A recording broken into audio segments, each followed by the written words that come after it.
విద్యా సంవత్సరం ప్రారంభానికి ముందే ప్రభుత్వ పాఠశాలల్లో చేపట్టిన అన్ని మరమ్మతు పనులను జూన్ 10లోపు పూర్తి చేయాలని జిల్లా కలెక్టర్ బి చంద్రశేఖర్ అధికారులను ఆదేశించారు. ఈ మేరకు విద్యాశాఖ అధికారులతో సమావేశం నిర్వహించారు. కలెక్టరేట్ సమావేశ మందిరంలో మండల విద్యాశాఖ అధికారులు, ఆర్సీఓలు, సంక్షేమ శాఖ అధికారులు, ఆర్డబ్ల్యూఎస్, రవాణా శాఖ అధికారులతో జిల్లా కలెక్టర్ చంద్రశేఖర్ సమీక్షా సమావేశం నిర్వహించారు. ఈ సందర్భంగా కలెక్టర్ బడిబాట కార్యక్రమం ఏర్పాట్లు, ఎన్ఆర్జీఈఎస్ నిధుల వినియోగం, పాఠశాల భవనాల మరమ్మతులు, పాఠశాల బస్సుల ఫిట్నెస్, అంగన్వాడీ కేంద్రాల సౌకర్యాలు, కేజీబీవీలలో పెండింగ్ పనులు, విద్యార్థులకు యూనిఫాంల పంపిణీ, సంక్షేమ హాస్టళ్ల మరమ్మతులు, పీఎం శ్రీ పాఠశాలల అభివృద్ధి పనులపై సమీక్ష నిర్వహించారు. ఈ సందర్భంగా కలెక్టర్ మాట్లాడుతూ విద్యార్థులకు ఎలాంటి ఇబ్బందులు లేకుండా అన్ని పాఠశాలల్లో తాగునీరు, మరుగుదొడ్లు, విద్యుత్, ఫర్నిచర్ తదితర మౌలిక వసతులు సిద్ధంగా ఉండేలా చర్యలు తీసుకోవాలని సూచించారు. పాఠశాల బస్సుల ఫిట్నెస్ పరీక్షలను పూర్తి చేసి విద్యార్థుల భద్రతకు ప్రాధాన్యత ఇవ్వాలని ఆదేశించారు. పాఠశాలలలో ప్రహరీ గోడల నిర్మాణం, అంగన్వాడీ కేంద్రాల్లో మూత్రశాలలు, తాగునీటి సౌకర్యాల కల్పన, ఎన్ఆర్ఈజీఎస్ నిధులతో చేపడుతున్న పనులు, మోడల్ స్కూళ్లు,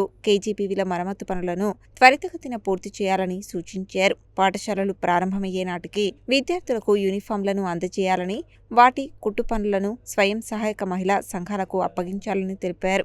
సంక్షేమ హాస్టళ్లలో బియ్యం నిల్వలు, వంటశాలలు, మరుగుదొడ్లు, డైనింగ్ హాల్స్, తరగతి గదుల పరిశుభ్రతపై ప్రత్యేక దృష్టి సారించాలని ఆదేశించారు. విద్యార్థుల భద్రత దృష్ట్యా విద్యుత్, ప్లంబింగ్ వ్యవస్థలను పూర్తిగా తనిఖీ చేసి ఎలాంటి సమస్యలు లేకుండా చూడాలని చెప్పారు. పాఠశాలల పరిసరాల్లో మురుగునీరు నిల్వ లేకుండా పరిశుభ్రమైన వాతావరణం కల్పించాలని సూచించారు. ప్రతి పాఠశాలలో లైబ్రరీలను ఏర్పాటు చేసి విద్యార్థుల్లో పఠనా శక్తిని పెంపొందించాలని, జీరో అడ్మిషన్లు ఉన్న పాఠశాలల్లో ప్రత్యేక కార్యాచరణ చేపట్టి నమోదు సంఖ్య పెంచాలని అధికారులకు సూచించారు.